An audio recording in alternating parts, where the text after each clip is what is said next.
Hermanos, voy a pedirles que abran sus Biblias a Mateo 21. Voy a leer los primeros 11 versículos de este capítulo que nos habla de la entrada triunfal de Jesús, lo que se conoce como Domingo de Palmas. Era el hecho de recibir a su rey, como lo que se hace hoy en algunos escenarios cuando abren la carpeta roja, ¿no? Es decir, que ahí viene alguien importante.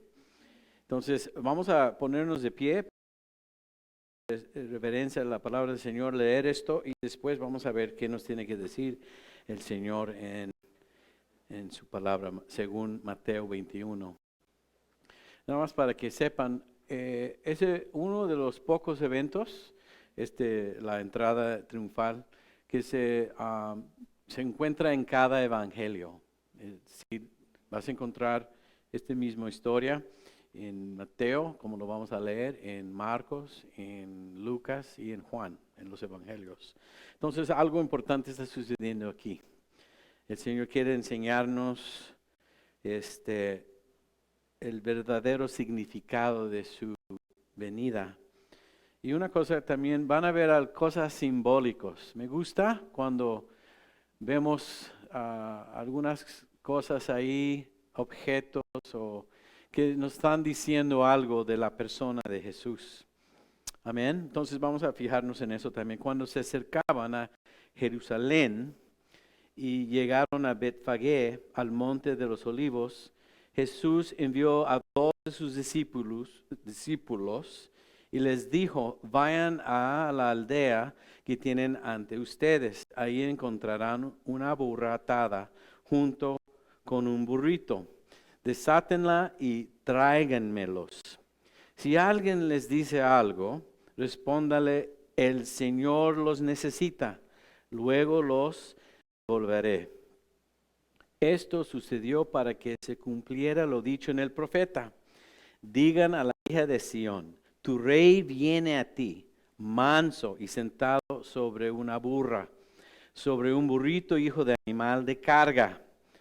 Los discípulos fueron e hicieron tal y como Jesús les mandó. Trajeron la burra y el burrito, pusieron sobre ellos sus mantos, y él se sentó encima. La multitud, que era muy numerosa, tendían sus mantos en el camino, y otros cortaban ramas de árboles y las tendían en el camino. Ahí es donde sacamos la idea de Domingo de Palmas.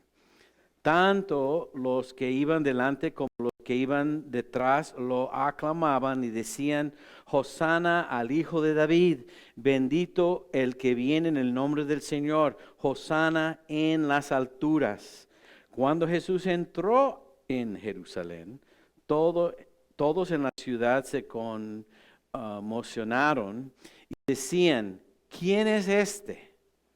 La multitud decía: este es Jesús, el profeta de Nazaret de Galilea. Vamos a inclinar nuestros rostros un momento. Padre Celestial, pedimos en ese momento que el Espíritu Santo sea el que esté hablando aquí en este lugar, Señor. Usando, Señor, capítulo 21 de Mateo, Señor, queremos desarrollar en esta mañana tus pensamientos. Queremos entender más allá, Señor, de la importancia de lo que sucede en este evento, Señor. Ayúdanos a ver, Señor, tu amor. Ayúdanos aquí a ver, Señor, el sacrificio de nuestro Salvador Jesucristo, el compromiso que tuvo, Señor, no solamente contigo, con el plan de salvación, pero con nosotros. Gracias, pedimos tu protección, pedimos tu guía y lo pedimos todo en el nombre de Cristo Jesús. Amén. Amén. Pueden tomar asiento, hermanos. Yo no sé, hermanos, si han tenido en su experiencia, yo pues creo que es cierto, que muchas veces ciertas personas o ciertos eventos que podemos tener y tenemos cierta expectativa, esperamos algo, ¿no? Tenemos deseos, Creemos entender lo que está sucediendo enfrente de nosotros, pero muchas veces no sucede como pensábamos, no es quien pensamos ser. Y bueno, la vida puede ser así en muchas ocasiones, en el cual hay mal entendimiento o perdemos esa ocasión, no disfrutamos de lo que está sucediendo frente a nosotros por ignorancia o por tener esperanzas que no son ciertos. Eso es lo que sucede en este día. Jesús viene triunfando, pero hay que tener cuidado que no sea según nuestra agenda personal. Amén. Que no sea según nuestro criterio, que no sea sobre nuestros términos. Muchas veces podemos construir ideas, conceptos, esperanzas que no son bíblicos. Podemos hacer de Cristo lo que no es cierto o buscar en Él lo que no trae. Amén. Es lo que vamos a ver hoy. Me voy a enfocar primero en los últimos dos versículos 10 y 11, donde dice, cuando Jesús entró en Jerusalén, recuerda que estaba montado sobre un burro, dice, todos en la ciudad se conmocionaron y decían, ¿quién es este? La multitud decía, este es Jesús, el profeta de Nazaret de Galilea. Entonces, hermanos, es una gran pregunta. Es una pregunta que todos debemos hacer y debemos tener la respuesta correcta. Esa es una gran pregunta porque lo que acaba de suceder frente a ellos, en la entrada de Jesús, tiene significado para nosotros como cristianos y es cumplimiento de profecía en Zacarías, es mirar que Dios es fiel, que Dios tiene control, que Dios va a cumplir sus propósitos y su plan, amén, cuando y como Él quiere, amén, y eso es lo que vamos a ver hoy. ¿Quién es este? Para empezar, ellos dicen, este es Jesús, el profeta. Y claro, Jesús es profeta. Hay que mencionar en realidad que es el profeta, mayúscula, ¿no? Como había dicho Moisés miles de años antes, que iba a aparecer en el escenario nacional de Israel. Moisés hablaba de este profeta. Claro, es cierto que también era de Nazaret. No nació ahí, pero vivía ahí, de Nazaret. Y pues qué bueno que entienden geografía, ¿no? Pero hermanos, es mucho más Jesús que un profeta. Ahí es donde empieza. Es el problema que ellos tienen porque la respuesta que tienen ahí la multitud carece del peso completo de su persona. ¿Quién es en realidad? Y muchas veces es exactamente lo que sucede con nosotros, aun que estemos 21 siglos después de este evento. Una de las cosas que me gusta hacer en mis proyectos evangelistas, ¿no? De ir a evangelizar, y hace muchos años tuvimos un seminario en cómo evangelizar. Una de las cosas que nos enseñaron es, hazle la pregunta a la persona que tal vez pienses que esté interesado o por lo menos quieres compartir el evangelio con ellos. Solamente hazle esta pregunta: ¿quién es Jesús para ti? Y lo dejas ahí, no te puedes imaginar cuántas diferentes cosas te dirán, ¿no? A muchos dicen que es un buen maestro. Claro, es un buen maestro, pero más que un buen maestro. Muchas veces te dirán otras cosas y de repente aparecen un montón de ideas de quién es Jesucristo. La respuesta es tan importante que tienes en el balanceo la vida y la muerte.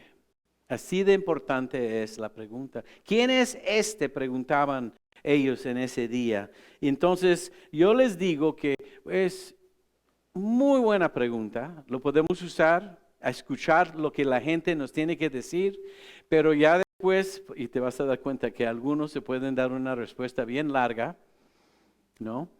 De unos minutos.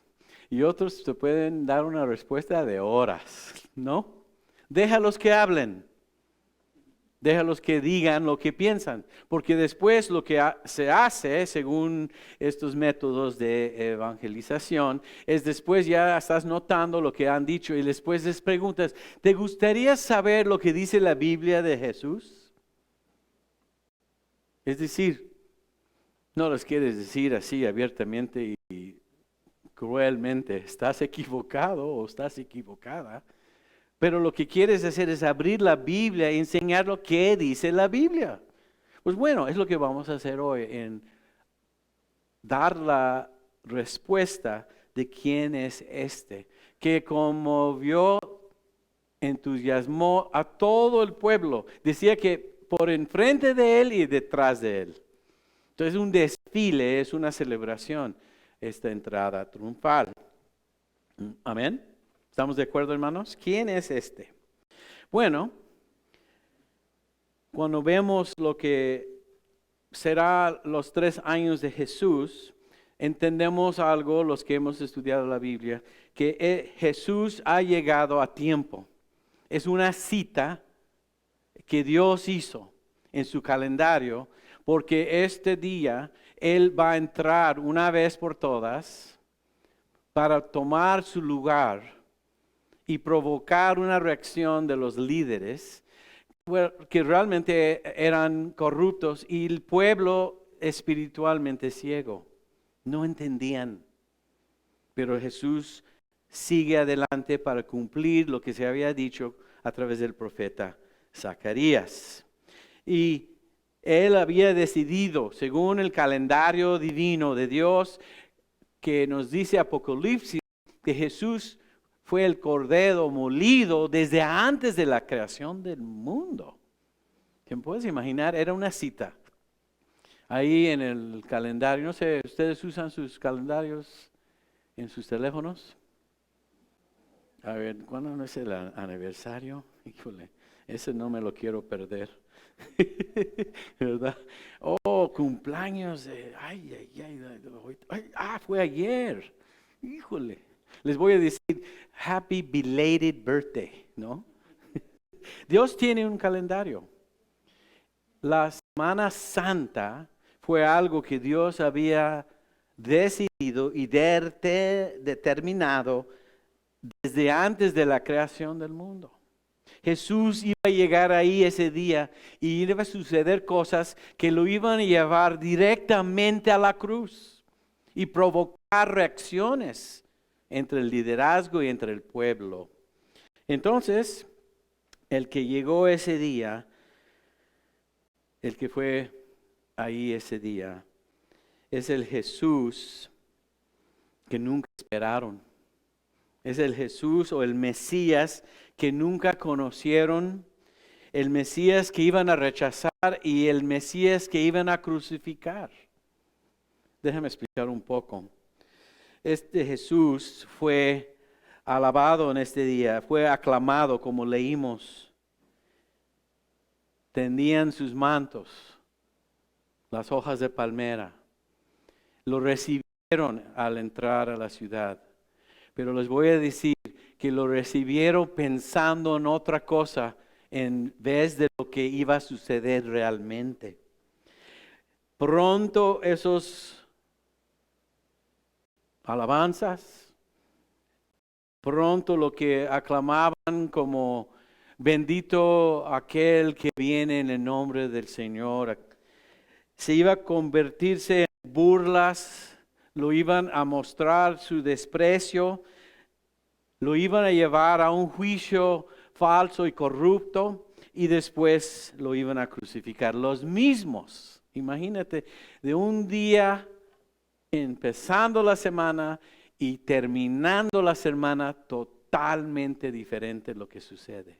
Y nos tenemos que hacer la pregunta, ¿por qué? ¿Por qué sucede esto tan rápido? Entonces, quiero que también sepan lo que estaba pensando el Señor. El Señor estaba consciente de las cosas que estaban sucediendo en Israel en aquel entonces, de las condiciones que rodeaba a la gente. Él conocía de la carga que tenían porque Roma ocupaba su territorio. Él conocía los impuestos que tenían que pagar, el hecho de que había muchas restricciones y leyes romanas. No olviden, hermanos, ese es un imperio pagano. En Ellos son el pueblo de Dios. Sentían que ya era tiempo de ser libres. Y tal vez es el que nos va a rescatar. Jesús de Nazaret posiblemente va a ser el que nos va a salvar de los romanos, ¿no? ¿Tú no crees, hermanos, que Jesús entendía todo eso? Claro que sí. La situación política, económica, social, Él sabía todas sus broncas y lo que ellos querían en sus corazones, pero Jesús, sin embargo, y sabiendo todas estas cosas, sabe también que tienen un gran problema en sus corazones, que están ciegos y espiritualmente en bancarrota. Él no viene a conquistar a los romanos, hermanos. Él viene a conquistar los corazones. Él no vino en esa ocasión. Recuerda que hay dos venidas. Y uno de los problemas, y lo van a ver en un momento, de Zacarías 9, que habla de que tu rey viene montado en un burro, ¿no? Hosana, bendito aquel que viene en el nombre del Señor, ¿no? Sálvanos. Hosana significa sálvanos hoy. Uno de los problemas es el versículo 9 habla de esto. El versículo 10 habla de un conquistador militar. Entonces dice, bueno, ¿cómo puede llegar en un burro que habla de humildad, ¿no? Y después habla de conquistar y de una fuerza militar, porque son dos diferentes ocasiones. Recuerdan que existe la primera venida de Jesús, lo que estamos mirando aquí, pero también la segunda. Cuando viene la segunda vez, aguas, porque entonces sí vendrá, como dice Enoch, lo encontramos déjame buscarlo porque lo tengo aquí escrito. Está en Judas 14. Dice, acerca de ellos profetizó también Enoch, el séptimo en orden a partir de Adán. Y dijo, miren, el Señor viene con sus miriadas de santos, viene para juzgar a todos y condenará a todos los impíos por todas las malas obras que en su impiedad han cometido, por todas las insolencias que los pecadores e impíos han lanzado contra él. Entonces el problema es que ellos también conocen ese segundo versículo, o más bien Zacarías 9:10, que habla de un conquistador, pero no entendían la primera parte que acabamos de leer, que vendrá el rey de ellos sentado en un burro. Bueno, si vamos a poner un ejemplo, suponemos que Biden, presidente de Estados Unidos, el potencia más fuerte del mundo, todavía, decide venir a Rialto. Entonces nos dicen que va a pasar por aquí. Nosotros, va bien el presidente, vamos a ver, por lo menos podemos decir que hemos visto al presidente. Entonces arreglamos muy bonito aquí para que venga, sacamos nuestras, bueno, ponemos allá afuera el grupo de alabanza y cortamos las palmas aquí de los árboles y nos preparamos y esperamos que ahí viene en un Lincoln Continental, limusina y con todos sus SUVs enfrente, ¿no? Los SUVs, que ahí están las guardaespaldas y vamos ahí esperando y de repente vemos y ¿qué? Y es un bocho, es un Volkswagen. Y decimos, ¿qué pasa aquí? ¿Dónde está el ilustrado el poder y la capacidad y la fuerza de este presidente? Pero ahí está, casi como si fuera la reina del rose, bueno, del tazón de las rosas. No era quien esperaban. Ellos deseaban un general, un conquistador militar que una vez por todas iba a derrotar al imperio romano, librar a Israel para que ellos pudieran vivir en la prosperidad. Y no vino. No es lo que hizo el Señor Jesucristo. Ellos habían escuchado de sus enseñanzas, tal vez alguien había compartido con ellos en testimonio de que habían sido sanados de alguna enfermedad, que el ciego hoy ve, escuchado de que había alimentado a las multitudes, habían escuchado que caminaba sobre el agua. Y aún antes de esta ocasión, había levantado de entre los muertos a Lázaro. Por eso también había mucha emoción, mucho entusiasmo. Por fin, una vez cuando alimentó a los 5,000 con los panes y los peces, recuerdan que un niño trajo, creo, 5 panes y 3 peces, creo que eran, 2 peces. Ya no soy muy bueno para las matemáticas, hermanos. Pero cuando vieron que Jesús podía alimentar, y no eran nada más 5,000, porque también tienes que pensar de si estaban con su pareja o si estaban con sus hijos, no sé a cuántos tenían. Algunos dicen pueden haber sido 10,000, 15,000, 20,000 personas y los alimentó así una vez con nada lo que tenía ahí el joven que trajo los panes y los peces. Y ellos decían, oiga, ¿por qué no le hacemos rey? Y la misma Biblia dice que Jesús, entendiendo que lo iban a forzar a ser rey, se fue al desierto y se escondió. ¿Por qué? Porque no era su tiempo. Pero hoy, en esta ocasión que estamos leyendo, era su tiempo. ¿Entienden, hermanos, lo que está pasando aquí? Que habían escuchado del hecho de que Lázaro había sido resucitado de entre los muertos. Entonces en ese momento llega Jesús. Y no nada más es perfecto el momento porque era la fiesta de Pascua. Recuerdan esa ocasión en Egipto, cuando el Señor pide que se ponga sobre todas las puertas la sangre del cordero, y cuando pasa el ángel de la muerte, que ahí los iba a dejar en paz y van a seguir viviendo. Y así sucedió, que salieron de Egipto y se iban a la tierra prometida como una nación nueva, y es entonces fiesta de Pascua, que ellos celebraban por 5,000 años antes de llegar Cristo. Ellos esperaban algo y era tiempo de fiestas. Entonces la gente ya no quería vivir bajo esas condiciones. Pero el Señor conoce una necesidad más importante en el pueblo de Israel. Y no solamente en el pueblo de Israel, pero en el mundo. Él conoce los corazones pecaminosos de nosotros. Y Él va a tratar con eso primero.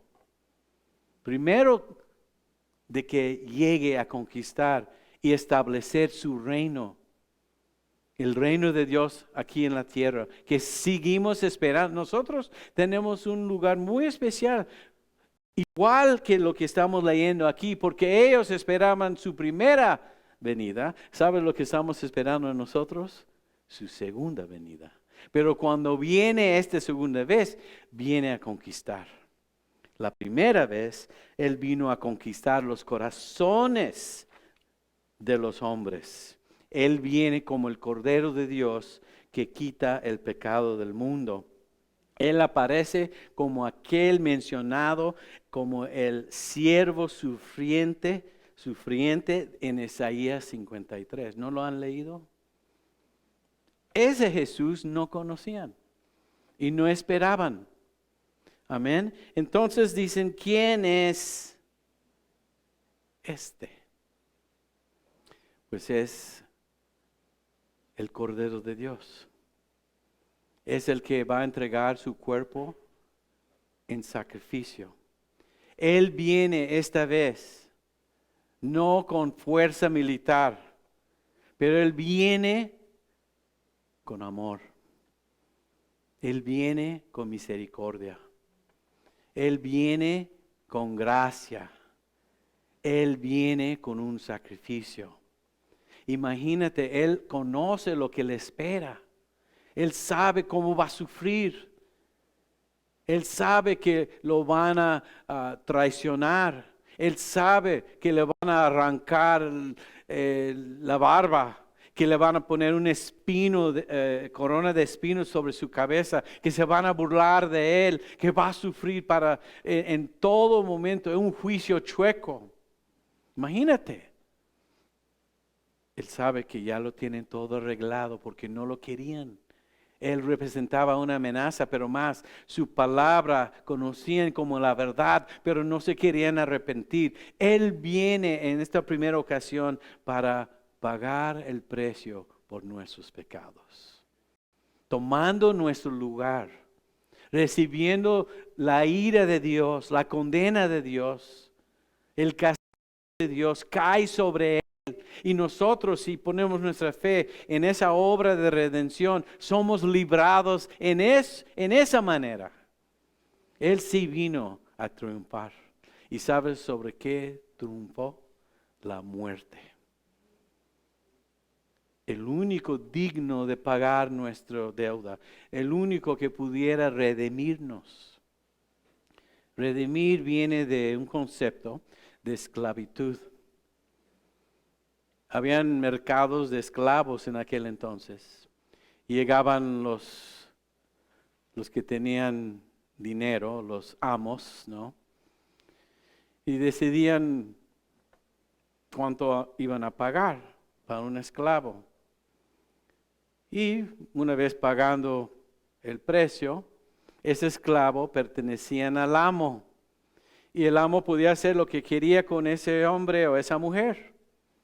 Normalmente podemos una idea, no sé, ¿no es cierto? Hasta yo me imagino que le estaban checando los dientes. Ay, mira qué fuerte tienen los brazos y mira esas piernas. Le doy cierto dinero. Y ahí estaba José y se lo llevaron a casa.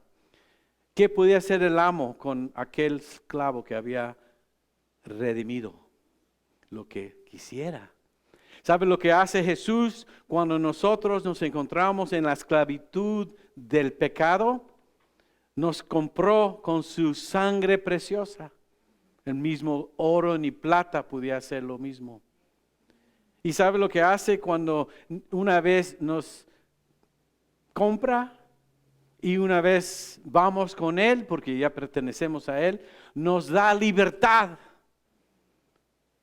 y nos pide que le servimos por amor, no por fuerza, que confiemos en Él. Por esa razón vino ese día a Jerusalén. Mira, hermanos, ellos en su deseo, es decir, la multitud, de escapar las circunstancias que estaban viviendo en el momento, buscaban tener por fin paz. Se perdieron el hecho de que en su presencia estaba el príncipe de paz. no paz nacional o paz en la manera que ellos buscaban, pero primero paz con Dios. Amén. ¿Recuerdan lo que anunció los ángeles al nacimiento de Jesús? Con Dios, paz. Es decir, que en nuestros pecados somos enemigos de Dios. Jesús viene siendo nuestro amigo, aunque somos sus enemigos. Y Él cuando muere establece una relación de paz. Somos reconciliados con nuestro Padre Celestial a través de lo que hizo Jesús. Por eso vino, pero ellos no entendieron eso. Dice en el versículo 4, esto sucedió para que se cumpliera lo dicho por el profeta. Me encanta la idea de que Dios escribió la historia antes de que sucediera. Yo quiero servir y servimos un Dios que está escribiendo tu futuro y los planes que tiene para ti. Si solamente pones tu vida en sus manos. Y dice, digan a la hija de Sión. Bueno, la hija de Sión representa Israel. Mira, versículo 5. Tu rey viene a ti.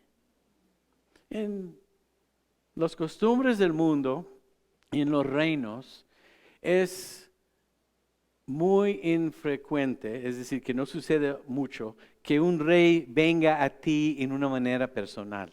Tienes que hacer cita. A ver, ¿cuántos de ustedes si quisieran visitar al presidente, nada más pueden entrar así?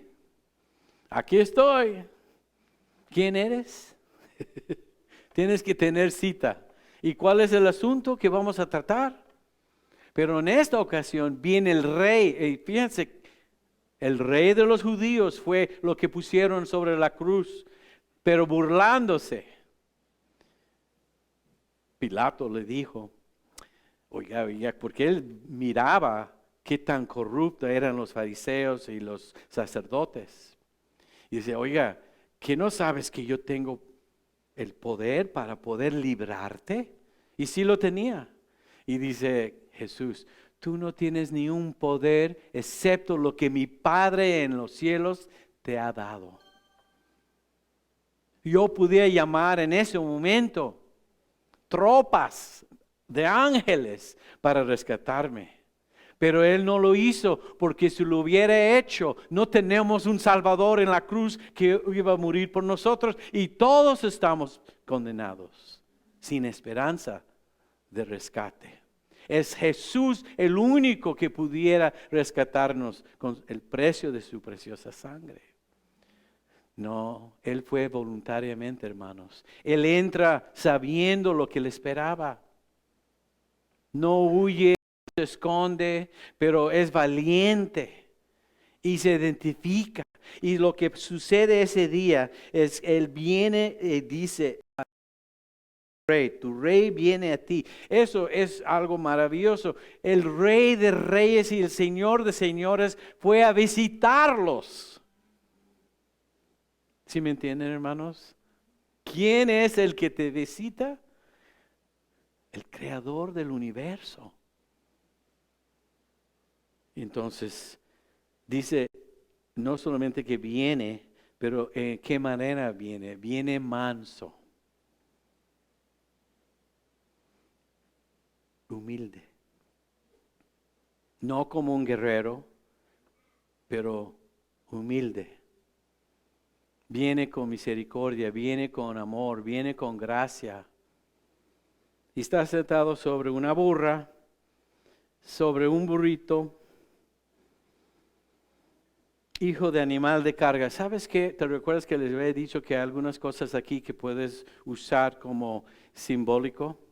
Fíjase, Jesús se sienta sobre un animal de carga, mientras que le lleve, entra a Jerusalén con la idea en mente de que Él mismo iba a colgar en una cruz cargando nuestras cargas.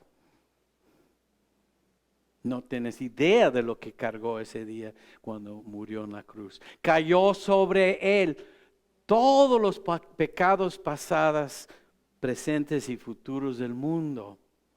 Es cuando Él gritó en la cruz y dijo, Padre, no, ¿por qué me has desamparado? Le dio la espalda su Padre Celestial en ese momento donde cae sobre Él todos nuestros pecados. Él mismo se convierte en un objeto de carga.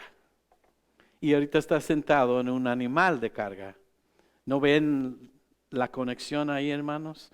Y humilde en el sentido que Él viene no para conquistar físicamente, pero para conquistarnos espiritualmente nuestros corazones. Humilde. Qué bueno que vino así. Amén. Entonces llegamos a donde se cumple esa profecía y donde según la última parte nos dice que la multitud que era muy numerosa, versículo 8, después de que ellos habían puesto sus mantos en el piso y entró a Jerusalén, cortaban ramas de los árboles, versículo 8, estaban tendidas en el camino, tanto los que iban delante como los que iban detrás lo aclamaban y decían, Hosana al Hijo de David. ¿Por qué el Hijo de David? Porque Dios había hecho una promesa a David de un reino eterno, que había un descendiente de David que iba a reinar, que iba a ser rey eterno, y esa persona es Jesús. Entonces por eso cuando usan el título Hijo de David, están hablando del Mesías. Entonces lo están alabando. Y dice, Hosana. Otra vez, Hosana significa sálvanos hoy, libéranos hoy, rescátanos hoy, ayúdanos hoy, danos la victoria hoy, según Salmo 118, 25. Hosana. Quieren la salvación hoy. ¿Pero de qué? De los romanos. Hermano, muchas veces que nosotros hablamos con la gente y les decimos que somos salvos, les explicamos de qué. ¿De qué somos salvos, hermanos? Del pecado y de las consecuencias del pecado.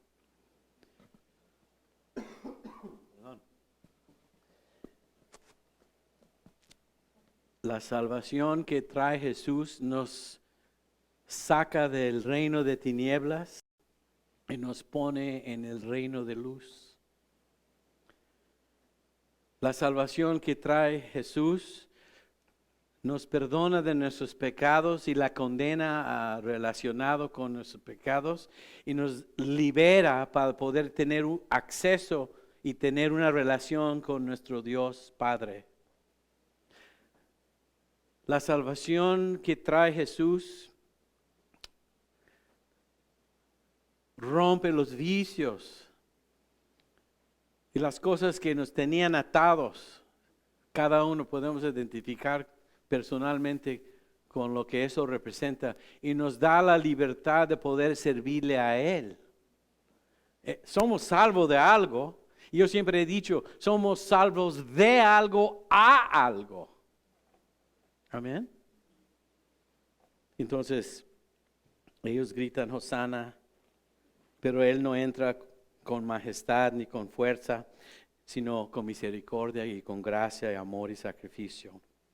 Y lo que me impresiona mucho y lo que entiendo más que nunca es que Él mismo permite las alabanzas en esa ocasión. Antes recuerden que les decía, no hablen cuando sanaba a un enfermo o daba vista a un ciego. No digas mucho, porque entonces eso iba a provocar a los líderes, se iban a poner celosos, se iban a sentir amenazados. Entonces, calma. Pero en esta ocasión, Él recibe las alabanzas de la gente y lo merece porque sí es rey. ¿Y qué es lo que sucede después de eso? Provoca que reaccionen y que el Señor use la maldad y la injusticia para ponerlo en la cruz. Es lo que Él supo. Porque recuerdan que le dijo, oiga, dile a estos que se calmen, por favor. Están diciendo, Hosana, bendito aquel que viene en nombre del Señor. ¿Y qué les dijo Jesús? Si estos no claman, las piedras lo harán. Jesús provoca e inicia todas las consecuencias que van a resultar en su muerte. Imagínate. ¿Por qué? Porque la cruz es necesario y era necesario. Y tuvo que ir a esa cruz. Entonces, hermanos, se atreve Jesús a entrar a la ciudad, pero esta vez lo hace públicamente. Aunque en el pasado había pedido que guardaban silencio, Él usa estas alabanzas para provocar a los líderes judíos, porque ya era su tiempo y así sucede. Y Jesús no tiene miedo de los sacerdotes ni los fariseos. Él sabe que ya estaban conspirando contra Él y Él viene abiertamente. Es lo que quiero que vean, hermanos, ya terminando. Nosotros también venimos abiertamente, voluntariamente, por fe, aceptamos a Cristo como nuestro Salvador, no porque lo tenemos que hacer, pero lo queremos hacer, porque entendemos nuestra necesidad. Amén, hermanos. Ahí viene tu Rey. Ya vino nuestro Rey. Lo único que falta en nosotros es recibirlo como Rey. Y claro, primero lo tienes que recibir como Salvador. La relación tiene una puerta. No puedes entrar al reino sin pasar por la puerta del Salvador. Una vez que pases por la puerta del Salvador, reconoces tus pecados y las confiesas. No puedes venir al reino sin confesar tu necesidad de perdón. Y ya una vez haciendo eso, reconoces que te tienes que arrepentir, es decir, dar la vuelta, cambiar de dirección, tomar la mano del Señor y seguirlo. Y Él nos da al Espíritu Santo para acompañarnos todos los días de nuestra vida. Y lo único que nos falta es esperar que venga por nosotros. Él va a suplir, Él va a proveer todo lo que necesitamos. Por eso vino ese día. Y gracias a Dios, no era por ninguna agenda política ni económica. Él viene simple y sencillamente sin tener que añadir más. Él viene a la cruz. Es el Salvador. ¿Lo conoces? Si lo recibes por fe, Él dice que entrará en tu corazón. Él viene a conquistar corazones. Entonces, en esta Semana Santa, hermanos, quisiera que tomaran una mirada así muy en serio de cuál es la condición de tu corazón y tu relación con Jesús. Amén. Y espero que puedas tener, si es que tal vez, no sé, nunca lo has recibido, yo me imagino que posiblemente puede existir esa persona hoy. No recibir a la religión, no recibir a un pastor, o no recibir a una iglesia, a recibir a aquel que es el Salvador. Es muy sencillo. Necesitas a Jesús. Él vino y ya cumplió. Por fe lo recibimos. Amén, hermanos. De ahí, híjole, la vida que nos da, las bendiciones que podemos disfrutar, no terminan. No nos imaginamos qué nos espera, como nunca imaginaron quién realmente llegó ese día. Pero gracias a Dios lo conocemos porque se ha revelado. Lo conocemos y queremos que otros lo conozcan. Amén. Vamos a inclinar nuestros rostros. Padre Celestial, Gracias por tu palabra y gracias por lo que hemos visto hoy en la entrada triunfal. Sí, sí hubo victoria en ese día. Sí triunfaste, Señor, en ese día. Cuando tú mismo tomaste la muerte y 3 días después te levantaste de entre los muertos. Derrotaste a la muerte y el pecado, Señor. La victoria, Señor, nos los das a nosotros los que creemos en ti. Entonces pedimos, Señor, en esta esta Semana Santa, que todos podemos reflejar, pensar, considerar, reconocer de nuevo, Señor, todo lo que has hecho por nosotros y podemos gozarnos y alabarte, Señor, en una nueva manera. Pedimos todo esto, Señor, aunque no lo merecemos. Pedimos todo esto, Señor, porque sabemos, Señor, que tú nos esperas y estás tocando en la puerta de nuestro corazón. Si es que nunca hemos tomado esa decisión, yo pido, Señor, que tú obres aquí entre nosotros. Y los que te conocemos, Señor, te damos gracias una vez más. Bendíganos en esta semana, Señor, y que sea todo para la honra y gloria de nuestro Salvador Jesús, nuestro Señor Jesús. Y te lo pedimos todo en su nombre. Amén. Amén. Bendiciones, hermanos.